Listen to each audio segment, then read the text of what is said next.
El hecho de que esté por Rusia no quiere decir que deje de trabajar, ni mucho menos que los medios de comunicación occidentales dejen de contar mentiras y tergiversar la realidad. Así que ahí vamos, de memoria, con las principales noticias del día de hoy.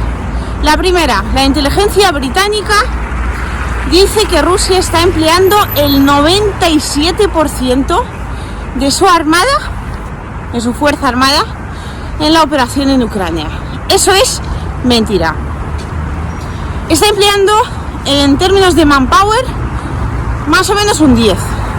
El ejército de Rusia tiene 1.200.000 soldados. Bueno, tenía, porque recientemente Vladimir Putin ha decretado subir dicha cantidad. Creo que cualquier persona con un mínimo de sensatez entiende que 1.200.000 soldados no están por parte de Rusia ahora mismo en Donbass. Es que yo creo que ni caben. Segundo, Estados Unidos ha dicho que por el aniversario de la guerra hay que intensificar como sea la ayuda a Ucrania. Bueno, lo del aniversario de la guerra y los medios occidentales, los políticos occidentales, es de una absoluta vergüenza. O sea, esta gente parece que no va con ellos, no solo han subvencionado esta guerra en sí, sino que ahora hacen como si la gente ahí no muriera.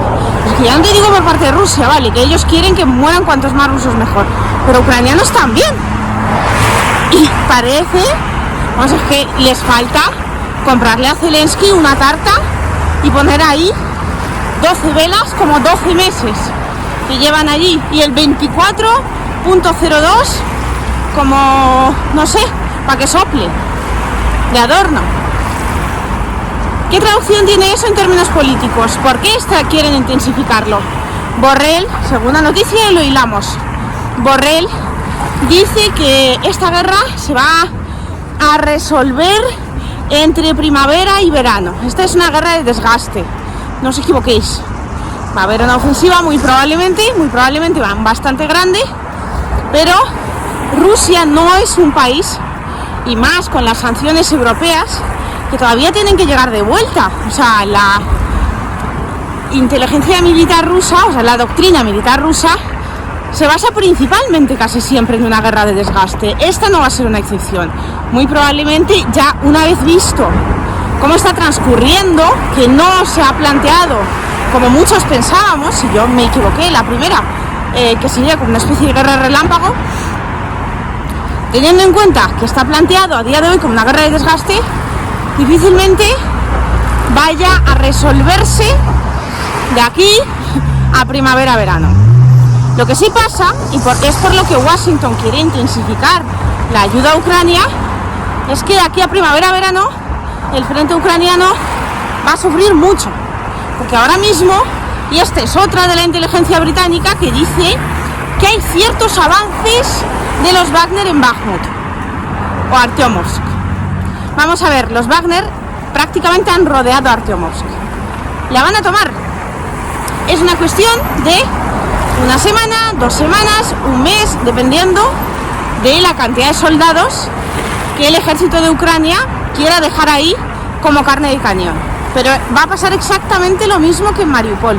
Que no se engañe nadie. Esta ciudad, y no es porque es prorrusa, no tiene nada que ver esto con mi opinión. O sea, esto es simplemente coger la realidad de esta región, de esa ciudad, de Artyomovsk, y verla en términos militares. Cualquier militar con un mínimo de sensatez, no ideologizado, os dirá exactamente lo mismo, que esta ciudad se va a terminar de cercar, que ya prácticamente se ha terminado de cercar, y se va a tomar. Y todo aquel que esté dentro del cerco, bueno, ya están perdiendo decenas de miles de soldados por parte de Ucrania.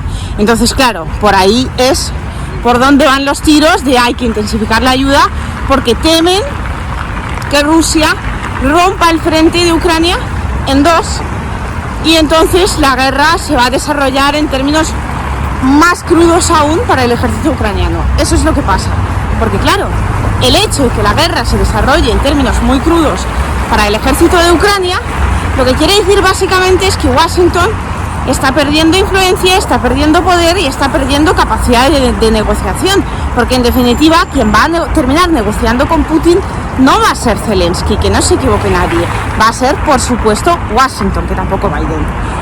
Va a ser el lado de Estados Unidos y compañía, principalmente Estados Unidos, el lado anglosajón.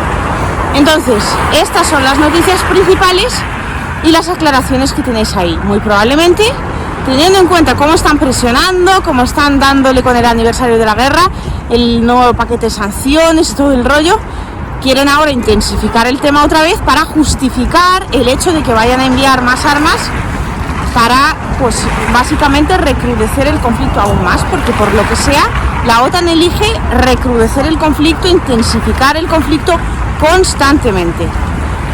¿Es la guerra por la guerra? Bueno, no, porque es la guerra por las ganancias de las armamentísticas y por el poder estadounidense sobre el mundo en general.